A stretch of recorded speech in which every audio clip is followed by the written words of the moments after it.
자, 오늘 함께 은혜 나누실 말씀은 로마서 1장 16절부터 17절 말씀입니다. 내가 복음을 부끄러워하지 아니하노니 이 복음은 모든 믿는 자에게 구원을 주시는 하나님의 능력이 됨이라. 첫째는 유대인에게요 또한 헬라인에게로다. 복음에는 하나님의 의가 나타나서 믿음으로 믿음에 이르게 하나니 기록된 바 오직 의인은 믿음으로 말미암아 살리라 함과 같으니라. 아멘. 네, 오늘은 로마서 1장 16절부터 17절 말씀을 중심으로 복음에 나타난 하나님의 의라는 제목으로 함께 은혜를 나누고자 합니다. 사도 바울이 복음을 부끄러워하지 않는 이유에 대해서 먼저는 이 복음은 모든 믿는 자에게 구원을 주시는 하나님의 능력이 되고, 또 이 복음에는 하나님의 의가 나타나서 결국 우리를 구원에 이르게 한다. 그런 능력이 있기 때문에 나는 복음을 부끄러워하지 않고 오히려 자랑스럽게 여기고 또 영광스럽게 여기면서 이 복음을 전할 수밖에 없다라고 사도 바울은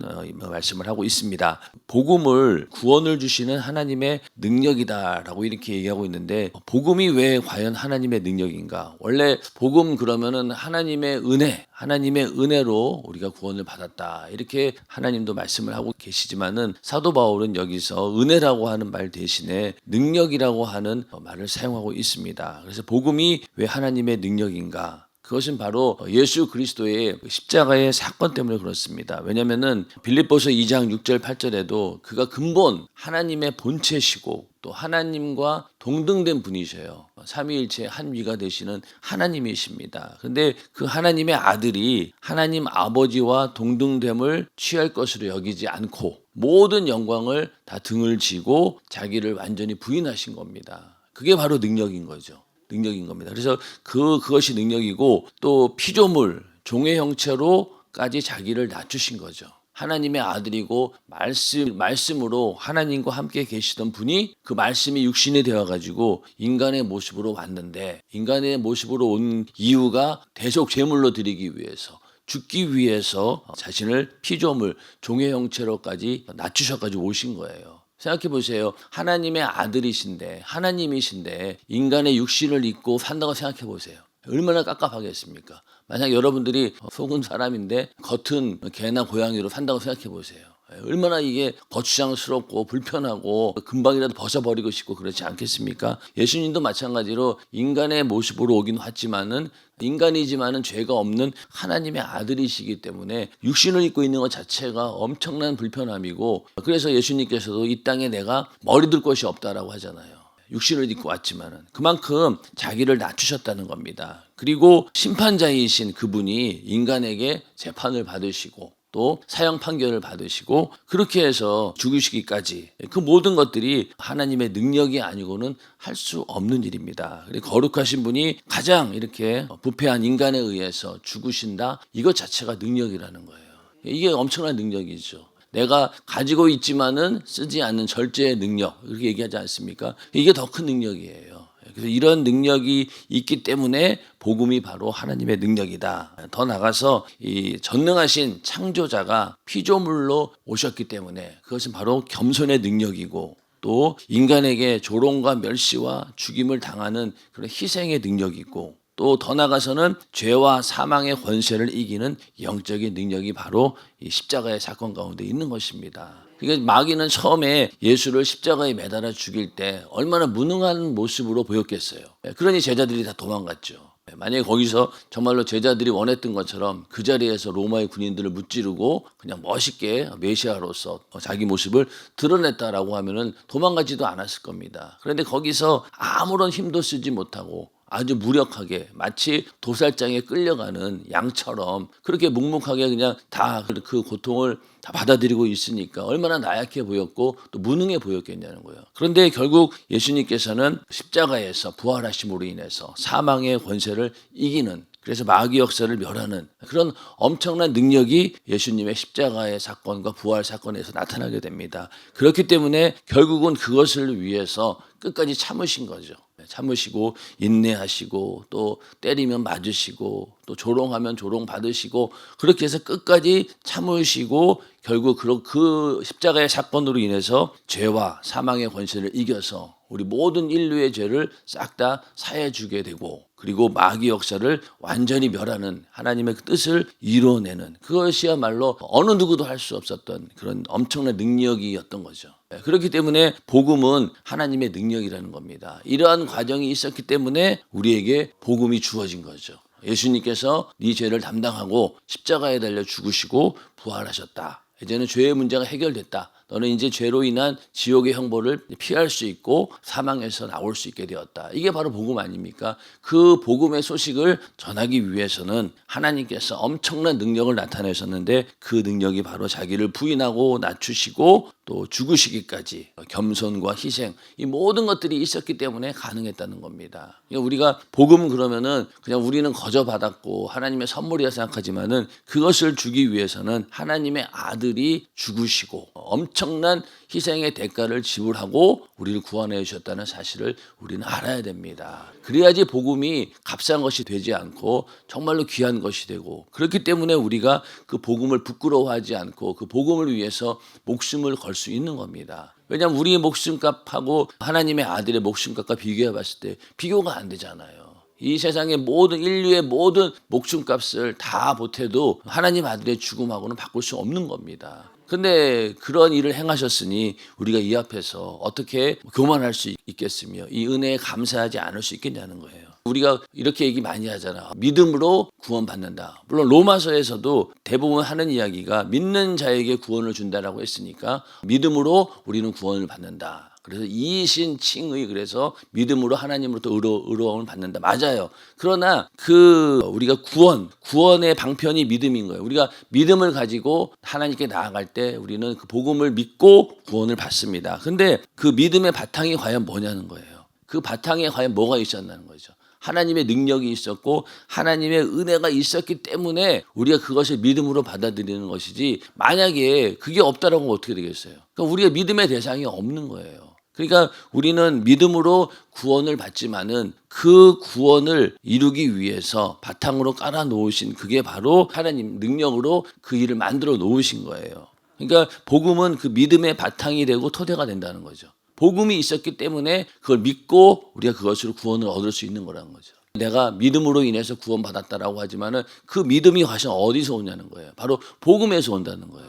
복음을 믿는 거잖아요. 그러니까 복음은 또 하나님의 능력이기 때문에 그 능력이 아니었으면은 절대로 우리는 복음을 들을 수도 없고 그걸 믿을 수도 없겠죠. 그리고 또 내가 그렇게 복음을 받아들이고 믿는 것조차도 하나님의 은혜고 하나님께서 우리에게 주신 선물이에요. 그걸 우리가 인정을 해야 됩니다. 근데 이게 사실은요, 다들 인정한다라고 하지만요, 은근히 인정 안 해요. 내가 그래도 믿음으로 하나님께 나아갔으니까, 내가 뭔가 하나님께 믿음의 행동을 했으니까 내가 구원받은 건 아닌가? 그렇지 않습니다. 여러분들이 예수를 믿고 내가 입술로 예수님을 나의 구세주로 영접하고 시인하는 것, 그 자체도 내가 한 게 아니에요. 그러니까 하나님의 은혜라는 거죠. 왜 모든 사람들에게 복음을 전하지만은 어떤 사람들은 안 믿잖아요. 죽어라고 안 믿잖아요.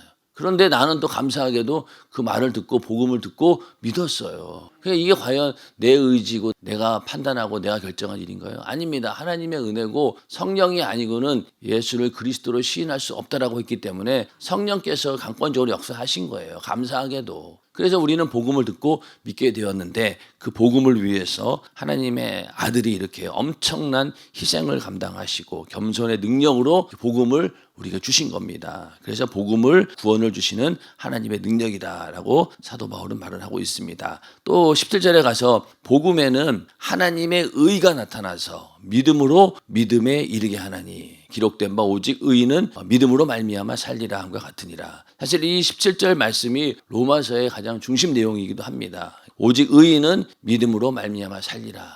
이 말씀이 로마서의 가장 중요한 키워드예요. 그래서 복음은 먼저는 하나님의 의가 나타났다라고 합니다. 하나님은 원래부터 거룩한 분이시고 의로운 분이십니다. 하나님의 의롭고 거룩하심을 뭘로 나타냈냐면 하나님 말씀으로 나타내셨고 또 그 말씀 가운데도 율법이라는 게 있죠. 그래서 율법을 지켜야지 너희가 의롭고 하나님의 거룩함을 이룰 수 있다라고 생각하고 인간들이 율법을 지켜서 하나님의 의에 도달해 보려고 했지만 어떻습니까? 그 결과가 불가능했어요. 율법이 거룩한 것도 알고 하나님의 의라는 것도 알았어요. 그래서 인간들로 하여금 또 율법을 주셨습니다. 그런데 그 율법을 지키려고 인간이 아무리 노력해도 결국은 그 율법을 다 지키지 못한 거예요.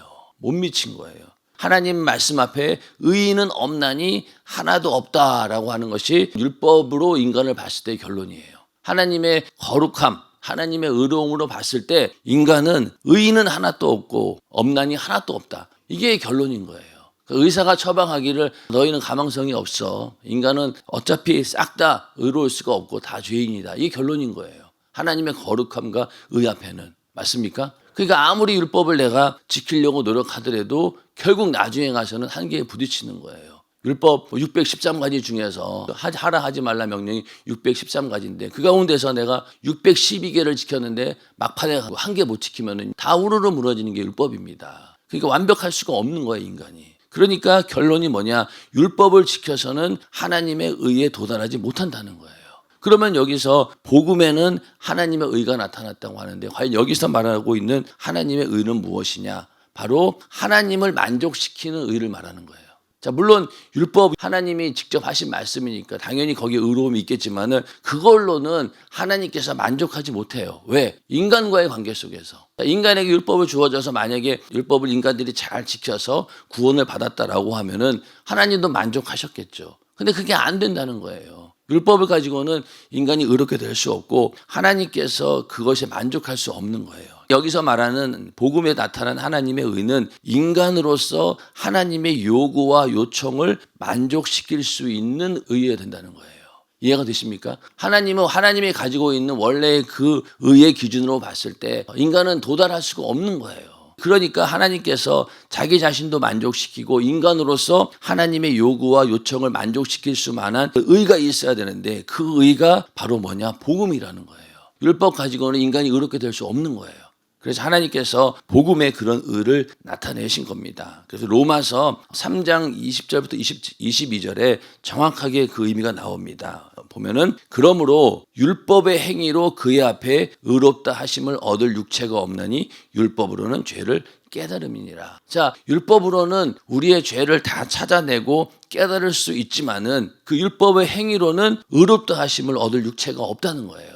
인간은 어느 누구도 이 율법의 행위로는 절대로 의로워질 수 없는 겁니다. 인정하시면 아멘 하시기 바랍니다. 그래서 율법 앞에 우리가 율법은 죄를 깨닫기 위한 것이지 이것을 지켜서 내가 의에 도달한다? 그건 교만이고요. 할 수 없는 일이에요. 바리새인들이 그런 무모한 짓을 했잖아요.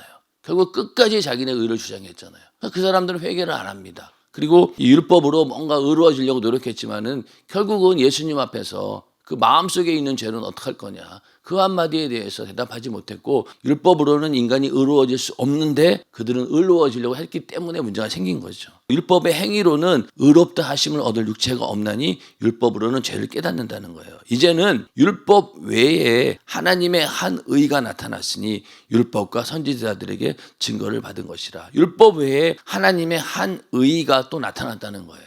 곧 예수 그리스도를 믿음으로 말미암아 모든 믿는 자에게 미치는 하나님의 의니 차별이 없느니라. 바로 이걸 말하고 있는 거예요. 복음에는 하나님의 의가 나타났다라고 하는 말이 바로 예수 그리스도를 믿음으로 말미암아 모든 믿는 자에게 미치는 하나님의 의가 바로 복음에 나타난 의입니다. 우리는 이거를 믿는 거예요.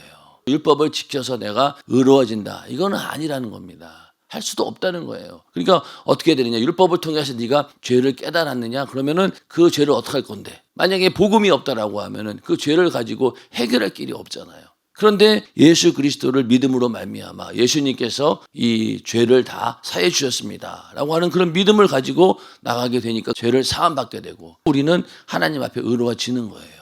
이 예수 그리스도를 믿음으로 말미암아 모든 믿는 자에게 미치는 하나님의 의, 그게 바로 복음 안에 있다는 겁니다. 그러니까 우리는 복음을 믿어야 되는 것이지 율법을 가지고 의로워진다라고 하면 착각인 거예요. 그걸 우리가 분명히 아셔야 돼요. 물론 우리가 율법과 복음에 대해서도 다 공부를 했지만은 이거를 우리가 항상 보면은 말로는 그렇지만은 은연중에 우리는 이 바리새인과 같은 근성들이 있어요. 그게 왜 그러겠어요? 죄의 시작이 뭐라고 했습니까? 교만이에요. 나도 하나님처럼 될 수 있다라고 착각하고 그렇게 시도했다는 것 자체가 교만이고 그게 죄의 시작입니다. 그러니까 우리가 그걸 분명히 알아야 돼요. 만약에 우리도 지금 이 시대에도 내가 율법을 잘 지키면 내가 의로워질 수 있다라고 믿는다라고 하면은 선악과 사건 앞에 있는 아담과 하와 똑같은 거예요. 우리가 의로워지는 방법은요, 오직 예수 그리스도를 믿음으로 말미암아 복음을 믿는 것 외에는 우리가 의로워질 수 없다라고 인정하셔야 됩니다. 그래야지만이 우리에게 회개가 나오고 하나님 앞에 무릎 꿇고 낮출 수 있는 것이지, 바리새인들처럼 내가 율법을 이것도 지키고 저것도 지키고 저것도 지키면은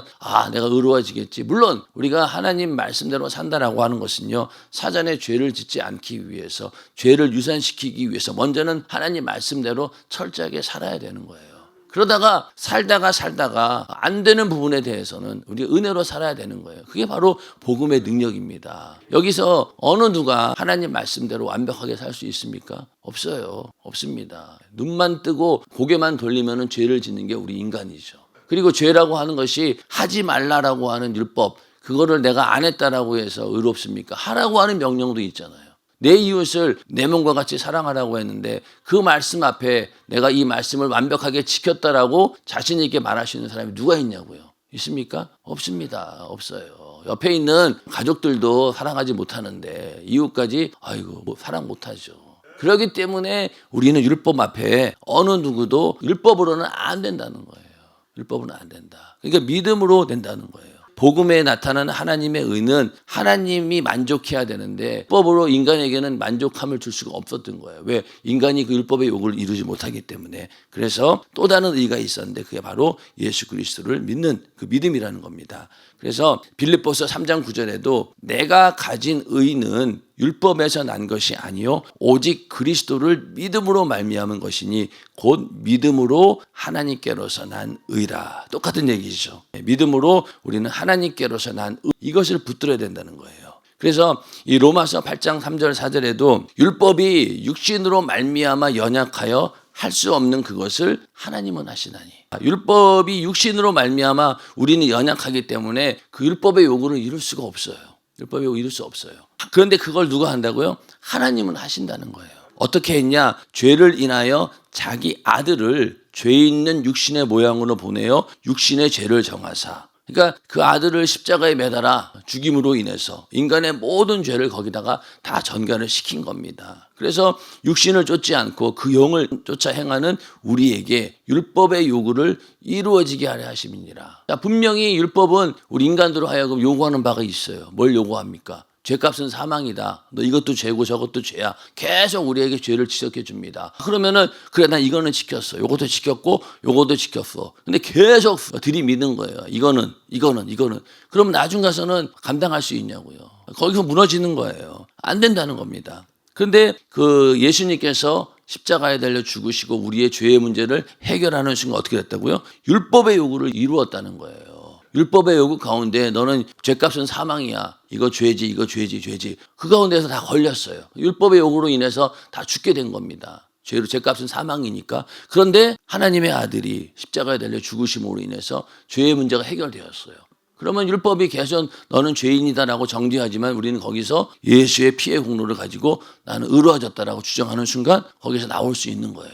그게 바로 율법의 요구를 이룬 겁니다. 인정하시면 아멘 하시기 바랍니다. 그러니까 우리가 율법의 요구를 내가 하나님 말씀을 지켜서 그 요구를 이루어낸다라고 하는 것만 생각하시면 안 된다는 거예요. 그거 말고 나중에 내가 죄를 졌을 때, 죄를 범했을 때 나올 수 있는 방법이 바로 복음이고 그것 때문에 율법의 요구가 이루어진 거예요. 안 그러면 우리는 싹 다 죽어야 돼요. 한 사람도 남아있을 수 없어요. 맞습니까? 예수님 외에는 어느 누구도 이 땅 육신을 입고 온 자 중에 율법의 요구를 벗어나는 사람은 없습니다. 앞으로도 그렇고요.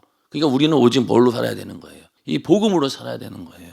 그러니까 하나님께서 이렇게 율법의 요구를 십자가에 달려서 이렇게 살을 찢고 피 흘려서 하나님의 아들의 목숨값을 지불하고 율법의 요구를 이루신 다음에 그 의를 우리에게 다 전가시켜 주신 거예요. 그래서 우리는 의롭다 하심을 얻은 거죠. 그래서 칭의라고 하잖아요. 우리가 의로운 것이 아니라 하나님께서 우리를 의롭게 여겨주셨다는 거예요. 뭘 보고요? 우리 안에. 내 안에 있는 예수의 피의 공로를 보고 의롭게 여겨주시는 거예요.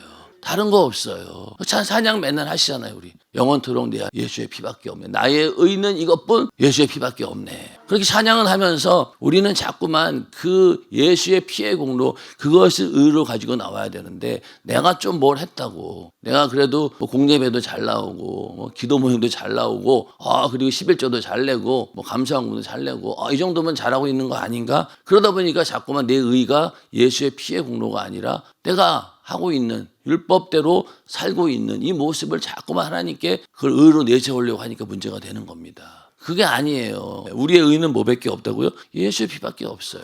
예수의 피만이 나의 의다라고 믿는 사람이 어떻게 다른 사람을 정죄할 수 있겠냐고요. 그렇잖아요. 나도 그렇게 가까스로 예수의 피의 공로로 겨우 구원받은 사람인데 내가 어떻게 감히 남을 판단할 수 있겠냐고요. 로마서에서도 이제 나옵니다. 이방인들의 죄를 적나라하게 나열을 해요. 이제 앞으로 엄청난 죄가 많죠. 막 동성애도 있고 어마어마하게 죄인이구나. 이방인들 참 저놈들 참 정말 죄인이구나 했는데 그 뒤에 가서 뭐가 나오냐면 네 유대인도 똑같아. 유대인도 다를 거 없어. 그렇게 사도 바울은 얘기를 하고 있습니다. 그러니까 어느 누구도 비판할 수 없는 거예요. 왜? 거기서 거기입니다. 거기서 거기예요. 그럼에도 불구하고 우리는 자꾸만 내가 가지고 있는 다른 의를 자꾸 끄집어내는 거예요. 우리는 하나님 말씀대로 물론 살아야 돼요. 율법을 지키는 거하고요. 율법주의자하고는 달라요. 율법을 우리가 지키고 절대적으로 거기에 순종하고 어떻게든 지키려고 노력하는 것, 그건 율법주의가 아닙니다. 율법주의는 뭐예요? 율법을 통해서 구원을 받으려고 하는 생각이 율법주의인 거예요. 율법주의는 안 되는 거예요. 그러나 율법을 지키는 건 우리가 해야 될 일이죠. 너희 의가 바리새인과 서기관보다 더 나아야 된다 이렇게 말씀하고 있잖아요. 그러면 그건 뭐예요? 너희가 바리새인이나 서기관처럼 율법을 지키려고 악착같이 노력하라는 거예요. 그 얘기는 뭡니까? 죄 안 지으려고 노력하라는 거죠. 피 흘리기까지. 그런데 그렇게 피 흘리기까지 하다가 결정적인 순간에 내가 만약에 죄를 질 수밖에 없다라고 하면 그때 뭘 할 건데요? 그때 나올 수 있는 방법이 뭐가 있는데요? 예수의 피밖에 없잖아요. 그것 때문에 하나님의 아들이 이 땅에 오셔서 십자가 달려 죽으신 거예요. 그리고 율법의 요구를 이루어 주신 거예요. 그러니까 우리는 어때요? 율법을 지켜라. 그 요구를 끝까지 이루어 갑니다. 그러다 못 지켰어요. 그 부분에 대해서는 어떡합니까? 예전 같았으면 죄값은 사망이었는데 예수님이 나 때문에 죽어주셨네. 그 의를 내미는 순간 율법의 요구를 또 이루게 되는 거예요. 그러니까 우리는 그렇게 해서 의로워진 것이다. 그래서 하나님의 의라고 하는 것은요, 복음에 응답하는 사람에게 하나님께서 공급하시는 의를 말하는 거예요.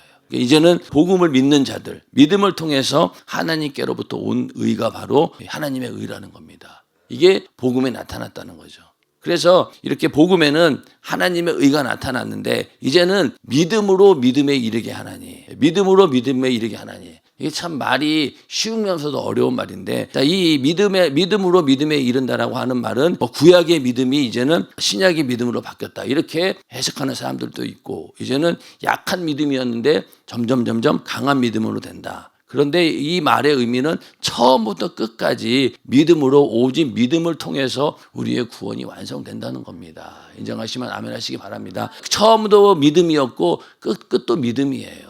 그걸 우리가 정확히 알고 믿음으로 믿음에 이르게 한다는 거예요. 근데 이 믿음이라고 하는 것은요, 그냥 내가 믿습니다라고 말로만 하는 게 아니에요. 이거는 바로 믿음의 순종을 말하는 겁니다. 행위가 있어야 된다는 거예요. 생각과 마음, 행동, 전인격적으로 나타나는 게 바로 믿음인 거예요. 내가 믿음으로 믿음에 이른다라고 하는 것은 믿음 그냥 내가 믿습니다 말로만 하는 게 아니라 행동으로 나타난다는 거예요. 순종으로 나타난다는 거예요. 그래서 디도서 1장 16절에도 저희가 하나님을 시인하나 행위로는 부인하니 가증한 자요. 자, 우리가 말로만 하나님을 시인하고 예수 믿습니다, 하나님 말씀대로 살겠습니다 말로만 해놓고 행위로는 늘 부인한다는 거예요.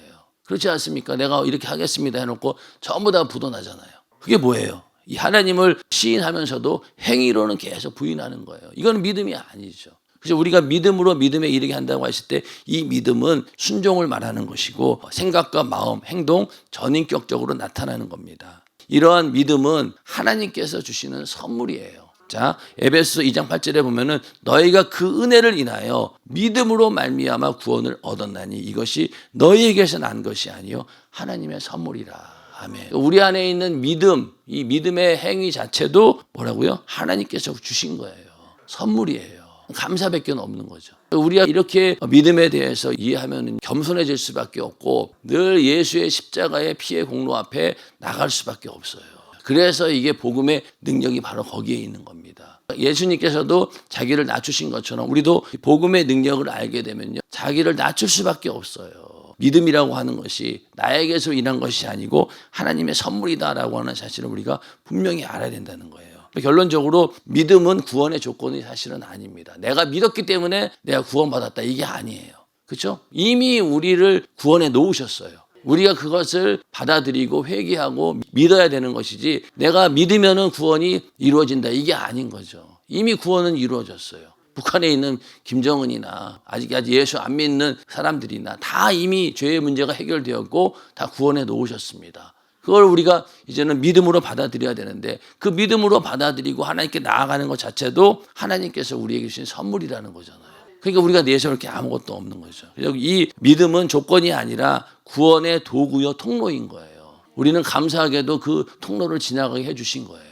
그러니 내가 예수 믿은 것이 너무너무 감사한 일이죠. 그래서 예수 믿게 된 일도 거저가 아니다. 하나님께서 우리에게 주신 선물이다. 그런 믿음으로 감사하시기를 주님의 이름으로 축원합니다. 그래서 결론적으로 오직 의인은 믿음으로 말미암아 살리라. 이것은 하박국 2장 4절에 나오는 말씀인데 의인은 믿음으로 말미암아 사는 자. 그게 바로 하나님 보시기에 의인이라는 거예요. 이걸 우리가 분명히 알고 복음이 정의하는 바가 이거예요. 율법은 뭐였습니까? 의인은 없나니 하나도 없다. 이게 율법의 정의예요. 인간에 대한 인간을 싹 율법의 눈으로 봤을 때 의인은 하나도 없구나. 그런데 복음의 눈으로 인간을 봤을 때는 어떻게 되느냐? 오직 의인은 믿음으로 말미암아 살리라. 이런 결론이 나온다는 거예요. 우리는 어디에 속한 자입니까? 바로 복음 아래에 있는 자들이잖아요. 그러니까 우리는 그 믿음으로 하나님이 주신 그 의를 가지고 나갈 때 하나님께서 우리를 인정해 주시고 그 능력으로 우리가 살아가고 그 은혜로 살아가는 자들입니다. 오늘 하루도 하나님이 주시는 이 믿음으로 말미암아 구원받았다라고 하는 이 사실에 감사하면서 그 능력으로 인해서 내가 이렇게 하나님께 예배하고 또 신앙생활을 할 수 있다라고 하는 것을 분명히 알고 그 은혜 안에 그 복음의 능력 안에 있는 우리 모두가 되기를 주님의 이름으로 축원합니다.